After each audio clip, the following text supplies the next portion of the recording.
Hello and welcome to the Old Railway Line Garden Centre. This is September's gardening advice. We're going to start now by talking a bit on the flower gardens, and I'm assuming, Keith, you've got a study here by the bulbs, so bulbs have got something to do this month. Yes, bulb planting. We'll come to that in good time. September's a great month, isn't it? The weather's still warm, there's still plenty of moisture. Man, we've had a lot of moisture in August as well, but it's a great growing month and planting month. And we talked last month about things like Rebeckias and dahlias. There's lots of lovely late summer flowers and to take you into the autumn as well. Things like the chrysanthemum, which we've made plant of the month. The asters and Michaelmas daisies, they're coming into their own now. And one of my favourites, the Japanese anemone. They've been really good this year, quite early I think to come into growth. The big tall plants that good for the middle part or back of a border, very wiry stems, so you never need to stake them, and they're going to be really good I think through this next month.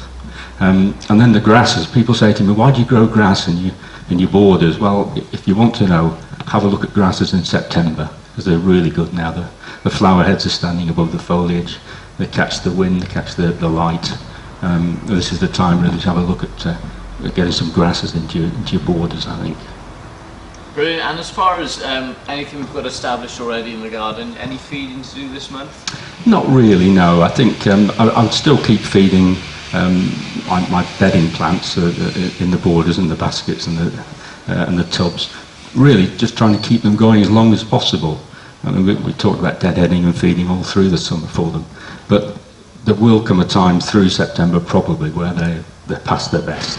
So you need to start thinking about replacing them with autumn and winter flowering plants. The flowers tend to be violas and pansies. They're the best thing really to get you through the autumn and winter.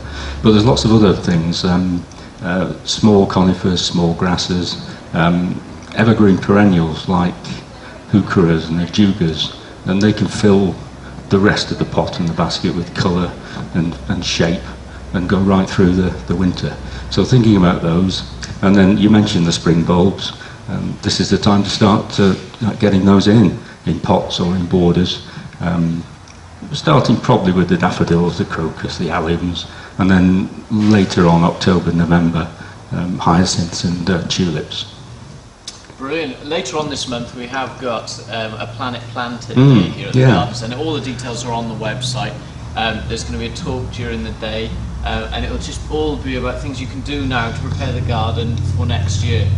So that's well worth coming along to. Yeah, I think it's for give people ideas of combinations of different sorts of plants, and some people are a bit intimidated about don't know where to start. So quite a good idea to come along and hear a real expert talking about how to do it.